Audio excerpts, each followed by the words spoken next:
కొందరు ఆఫీసర్లు అంతేనబ్బా, పవర్లున్నోళ్ళు ఏది చెప్తే దానికి ఎస్ బాస్ అనుకుంటా చేస్తూనే ఉంటారు.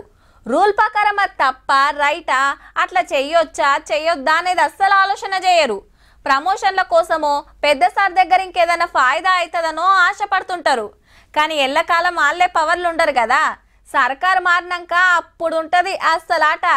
ఫోన్ ట్యాపింగ్ కేసుల గదే నడుస్తుంది ఇప్పుడు. ఎస్ఐబి పాతపెబ్బ ప్రభాకర్ రావు గారు ఇయాల సుత సిట్ విచారణకు వచ్చిండు.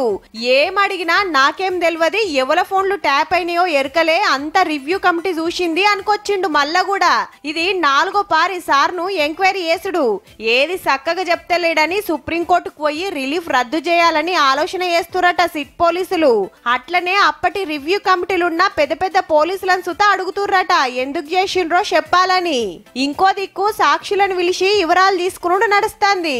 చెన్నూరు నియోజకవర్గంలో అసెంబ్లీ ఎలక్షన్ల ముంగట బీఆర్ఎస్ లకెళ్లి కాంగ్రెస్ లకు వచ్చి ఈ ఇద్దరి ఫోన్లు రికార్డ్ చేసి ఎలక్షన్ల ప్రచారం సీక్రెట్లు తెలుసుకున్నారట.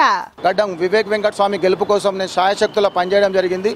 నేను బీఆర్ఎస్ పార్టీ వదిలిపెట్టి వచ్చినందుకు నా బట్టలు కూడా తీసి కొడతా అని చెప్పి అప్పుడున్న బాల్కసుమన్ ఎమ్మెల్యే మమ్మల్ని హెచ్చరించడం జరిగింది. నా నెంబర్ వచ్చేసి హోంశాఖ స్పెషల్ సెక్రటరీ తీసుకొని 6 నెలలు ట్యాపింగ్ పర్మిషన్ తీసుకొని జరిగిందని చెప్పారు. కొడంగల్ ఎలక్షన్ ఇన్ఛార్జ్గా చేసాం.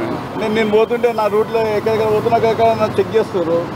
నా వాళ్ళు ఎవరైనా గెలవాలనుకుంటే అలా ముందే తీసుకెళ్తారు. అట్లా నాకు తెలిసింది. 2023 నవంబర్ ఎలక్షన్స్ టైంలో కాంగ్రెస్ పార్టీకి సర్వేలు చేసేవాడిని.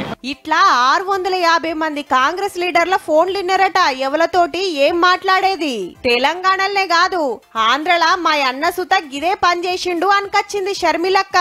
స్వయంగా వైవి సుబ్బారెడ్డి గారే వాళ్ళు ఫోన్ ట్యాప్ చేసిన కాన్వర్సేషన్ నాకే వినిపించారు. బైబిల్ మీద ప్రమాణం చేయగలను, నా బిడ్డల మీద ప్రమాణం చేసి నిజమని ఎక్కడైనా చెప్పగలను. ఫోన్ ట్యాపింగ్ వెనకాల పెద్ద పెద్ద లీడర్లు ఉన్నారని అయితే ప్రచారం నడుస్తుంది. చూడాలి మరి క్లైమాక్స్ ఎట్లుంటదో.